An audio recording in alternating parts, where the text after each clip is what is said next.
दिवसीय विश्वविद्यालय का यूथ फेस्टिवल शुरू हुआ और पहल करते हुए पहली बार हरियाणा में किसी विश्वविद्यालय ने यूथ फेस्टिवल के साथ साथ युवाओं को स्वदेशी मेले में आने का न्योता दिया। इस मेले में लगभग 34 स्टॉल्स युवाओं ने लगाए।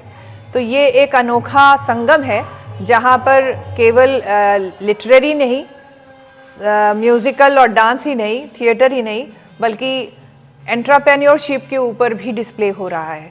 और अगर ये जैसा उत्साह युवाओं का दिखने में मिला है, मुझे लगता है कि ये एंटरप्रेन्योरशिप का भी कंपटीशन नेक्स्ट ईयर शायद यूथ फेस्टिवल में शामिल कर लिया जाए। और एक खुशी की बात आपसे साझी इसलिए कर रही हूँ क्योंकि हमारे ही एल्यूमनाई जो हैं उन्होंने बहुत अच्छे स्टॉल्स लगाए, बहुत अच्छे प्रोडक्ट्स लगाए हैं और हम उनको शीघ्र ही हमारा आर्यभट्ट जो इंक्यूबेशन सेंटर है उसमें हम रजिस्टर करने वाले हैं और उनके लिए जो स्टार्टअप करने का प्रोसेस है वो हम शुरू कर देंगे।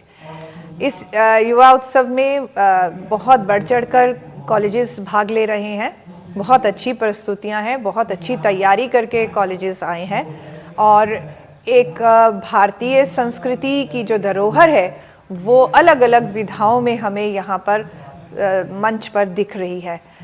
युवाओं का उत्साह देखने को बनता है और बहुत तैयारी से जो बच्चे आए हैं मैं उन सबको आशीर्वाद देती हूँ क्योंकि प्राइज़ जीतना या ना जीतना ये दूसरी बात है, सबसे पहली होती है कि आप मंच तक पहुँचे।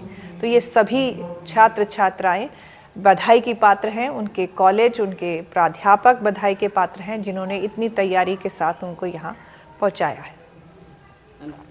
कितने कॉलेज इसमें भाग ले रहे हैं? लगभग 18 कॉलेज इसमें हैं और 700-800 के आसपास 30 कॉलेजेस टोटल पार्टिसिपेट कर रहे हैं। कल्चरल और लिटरेरी आइटम्स में भी हैं, फाइन आर्ट्स की भी आइटम्स हैं। तो ये कुल मिलाकर 700-800 के आसपास बच्चों की प्रतिभागिता रहेगी। हमारे DSW हैं, हमारी DYW हैं, इस पर और प्रकाश डाल सकती हैं। जो आर्यभट्ट इंक्यूबेशन सेंटर है, प्रोफेसर सुनीता भरतवाल उनकी डायरेक्टर हैं। तो जब मुझे लगा कि यहाँ पर एक महाउत्सव होना है सांस्कृतिक, तो क्यों ना हम युवाओं को अपनी एंटरप्रेन्योरशिप दिखाने के लिए भी यहाँ बुलाएं।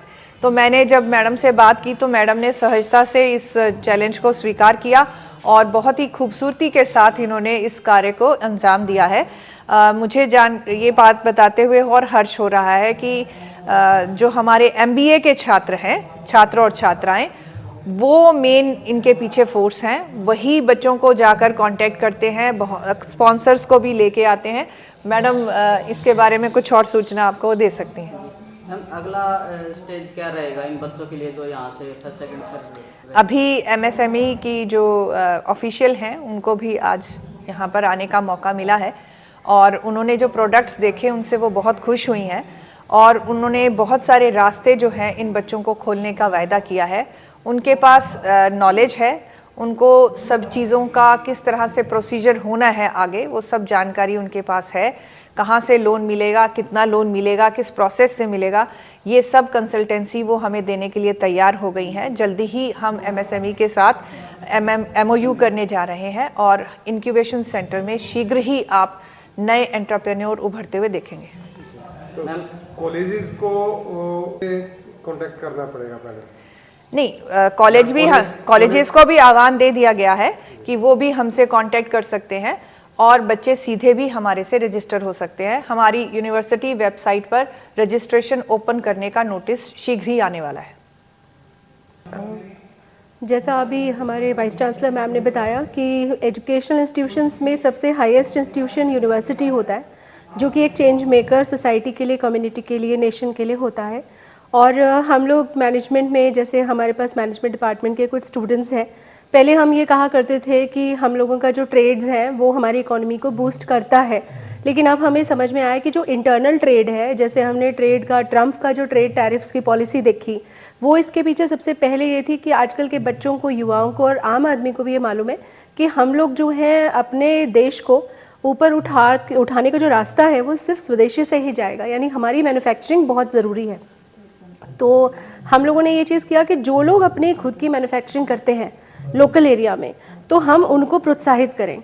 हम बच्चों को भी ये सिखाएं कि भाई आप नौकरी जो है वो लेने के साथ साथ ये भी सोचें कि आप खुद जनरेट करें तो यहाँ के लोकल रिसोर्सेज को लेकर मैम ने भी जैसे काफ़ी सारे MOUs हम लोगों को कराए हैं। और जैसा हमारी यूनिवर्सिटी का जो एक विज़न है कि हम कम्युनिटी एंगेजमेंट के साथ नॉलेज एक्सेलेंस जो है उसको देखते हैं, तो मैम के आने के बाद पिछले 1.5 साल में हमने बहुत सारे जॉब ओरिएंटेड, स्किल ओरिएंटेड जो है ना कोर्सेज, डिप्लोमा, सर्टिफिकेट कोर्सेज, ये सब हमने स्टार्ट किए, जिनका एकमात्र ध्येय था कि बच्चों में स्किल को इस तरह से डेवलप करना कि वो ना सिर्फ नौकरी के लायक हों बल्कि वो खुद का भी काम जो है बहुत अच्छे से शुरू कर सकें। और बच्चों में बिल्कुल हिच नहीं है। आज हमने देखा कि बच्चे जो हैं इतने बड़े बड़े घरों से सो कॉल्ड बिलोंग करते हैं, लेकिन यहाँ पर अपने जो है खुद की छोटी सी एक स्टार्टअप किया है, तो ये एक बहुत बड़ी पहल है। और हम, हमारे जो कुलगुरु महोदय हैं, हम तो उनके बहुत ऋणी हैं कि हम सबको इस लायक समझते हैं कि हमारे कैपेबिलिटीज़ को देखते हुए बच्चों में इतना विश्वास दिखाते हैं। और कम्युनिटी के अंदर बहुत अच्छा एक मैसेज गया। बहुत लोग आए बाहर के, शहर भर से बहुत सारे उद्यमी यहाँ आए जिन्होंने देखा, स्वदेशी की टीम यहाँ पर आई और प्राध्यापक गण आए हैं कॉलेजेस से, बाहर के बच्चे यहाँ पर आए हैं। तो उन सब के थ्रू हम एक जो मैसेज देना चाह रहे थे हमारे युवाओं को और बाहर के युवाओं को, जो इस विश्वविद्यालय की हमारी एक विजन है उसको लेकर, तो वो हम कर पाए। इसके लिए हम बहुत आज प्रसन्न हैं कि हम लोग एक अच्छा कार्य जो है उसके प्रति, युवा महोत्सव तो बहुत होते हैं लेकिन ये CBLU का जो युवा महोत्सव है, पहली बार, जैसे हमारी मैडम ने कहा, VC मैम ने, कि पहली बार एक ऐसा एक्सपेरिमेंट था जिसको लेकर के, और हमारे साथ बहुत यंग DYW हैं और ये भी युवा हैं, तो ये लोग किस तरह से उस युवा शक्ति को हम कैसे यूज़ करेंगे ना अपनी यूनिवर्सिटी को अपलिफ्ट करने के लिए, उस और एक छोटा सा हमारा एक प्रकल्प है। धन्यवाद।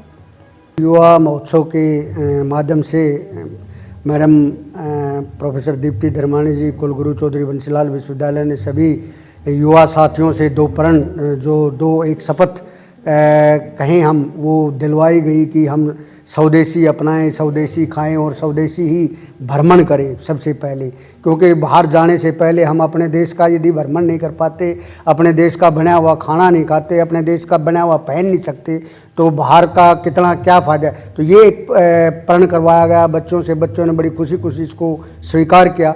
और दूसरा ये जो है कि अपने ड्रग फ्री कि कैसे किस प्रकार से, जो आज सबको पता है कि पूरे हिंदुस्तान के और ख़ासकर नॉर्थ इंडिया में ड्रग्स का एक बहुत बड़ा प्रचलन चल चुका है, तो उसको हम बच्चों को उससे कैसे दूर रख सकते हैं। जितने युवा साथी आज यहाँ आए थे, उन्होंने बिल्कुल, मैडम ने उनसे शपथ करवाई है, प्रण लिया है कि आप ड्रग्स से फ्री रहेंगे।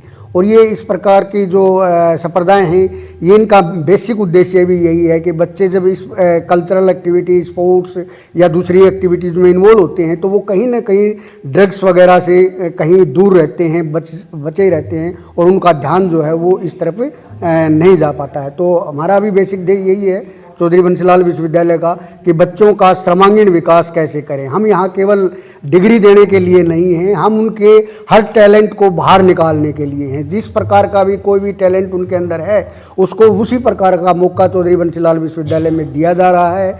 और जैसा आप लोगों ने देखा भी होगा कि यहाँ बहुत सारे प्रोग्राम इस प्रकार के होते हैं जो बच्चों को आगे ले जाने के लिए किए जा रहे हैं। हरियाणा में देखो, हमने एक बड़ा अच्छा, आपने क्वेश्चन किया है, हमने पीछे एक मीटिंग थी, उसमें भी कुछ ऐसी बातें आई कि हरियाणा जो कि कल्चर को वो ना अपना के हम एक पूरे देश की, लेकिन हमारी मैडम कुलगुरु जी ने कहा कि नहीं, जब हम हरियाणा में हैं तो हमारा बेसिक जो थीम है वो हरियाणा के ऊपर ही होना चाहिए, और हम उसी को लेकर यहाँ चल रहे हैं। और ये जो सारी चीज़ें ऑर्गेनाइज की जा रही हैं, ये उसी एक पर्टिकुलर थीम के ऊपर है कि हमारी मूलभूत जो चीज़ें हैं वो हम ना छोड़ें, दूसरी अपनाएं अच्छी जितनी भी चीज़ें हैं, लेकिन मूलभूत को भी मान के रखें, क्योंकि जब तक वो नहीं रहेंगी तब तक, अभी आपने देखा होगा बहुत सारे लोग प्रयास कर रहे हैं कि हरियाणवी एक भाषा के रूप में उभर जाए। और मेरा ये मानना है कि जिस दिन ये भाषा बन गई, हरियाणा शायद हो सकता है बहुत ज़्यादा डेवलपमेंट के ऊपर चला जाएगा, क्योंकि बहुत सारी चीज़ें हमें अपनी भाषा से ही वो मिलती हैं कि एक डेवलपमेंट का साधन मिलती है। सर, कौन सा कलाकार बुला है? महावीर गुड्डू जी जो है ना, ये आपको पता है कि जिनको बहुत बड़े बड़े अवार्ड जो है वो भारत सरकार के द्वारा दिए जा, पद्मश्री अवार्ड से नवाजे गए हैं, और भी बहुत सारे अवार्ड उनके पास हैं। वो हमारे यहाँ जज के रूप में भी आए हैं। हमारे यहाँ पीछे 1 नवंबर को हरियाणा डे पर को सेलिब्रेट करने के लिए भी उनकी प्रस्तुति हमने यहाँ ऑर्गेनाइज की। तो बच्चों को वो एक संस्कारी भी हैं, मतलब हर वो चीज़ एक सभ्यता से जुड़ी हुई चीज़ों को ऊपर बढ़ाने का कार्य करती हैं। तो ऐसे ऐसे कलाकारों को हम यहाँ आमंत्रित करते हैं और आगे भी इसी प्रकार के लोगों को आमंत्रित करें। कि आप अभी बात कर रहे थे कुलगुरु महोदया से, डीएसडब्ल्यू से और मैनेजमेंट के एफसीएम विभाग के जो डीन हैं भरतवाल मैडम, उनसे जो युवा महोत्सव है वो हमने 3 दिन के लिए आज उसका आगाज़ किया है। और इन 3 दिनों में हमारे पास जो पार्टिसिपेंट्स आए हैं 30 विभिन्न कॉलेजेस से बच्चे, लगभग 700 के करीब बच्चों ने पार्टिसिपेट किया है। ये 5 विधाओं के अंदर हमारा जो चल रहे हैं आइटम्स, जिसमें theatre, music, dance, literary, fine art हैं। और इन 5 विधाओं में 40 से ज़्यादा अलग अलग इवेंट्स हैं, जिनके लिए हमने 4 डिफरेंट स्टेजेस बनाई हुई हैं। और बच्चे इन चारों स्टेजेस पर अपना जो जलवा है वो आज आप देख ही रहे हैं, बिखेरने लग रहे हैं। इसके साथ ही जो अभी कलाकार के बारे में आप बात कर रहे थे, 23 तारीख को अमन जाजी और राजा मावर जी आ रहे हैं यहाँ पर, जो अपनी हरियाणवी के मिट्टी है, हरियाणा की मिट्टी से जुड़े हुए हैं। इसके साथ ही अभी जो नशे की बात डीएसडब्ल्यू सर ने की, उसी को आगे बढ़ाते हुए मैं कहूँगी कि एक फोबिया जो बच्चों में है वो मोबाइल को लेके भी है, जिसको हम साइकोलॉजी की भाषा में नोमोफोबिया कह सकते हैं। अब बच्चों को उससे दूर करने के लिए कुलगुरु महोदया का एक बहुत अच्छी पहल हमने विश्वविद्यालय में की, जिसमें हमने ओपन क्लासरूम यहाँ पर लगाए गए। हर सैटरडे संडे को बच्चे, हमारे जो परफॉर्मिंग आर्ट डिपार्टमेंट के बच्चे हैं, वो ओपन में बैठते हैं, म्यूज़िक प्ले करते हैं और सारे बच्चे अपने मोबाइल को छोड़ के उनके साथ इंजॉय करते हैं। इसी तरीके से हम डांस की भी क्लासेस लगाते हैं।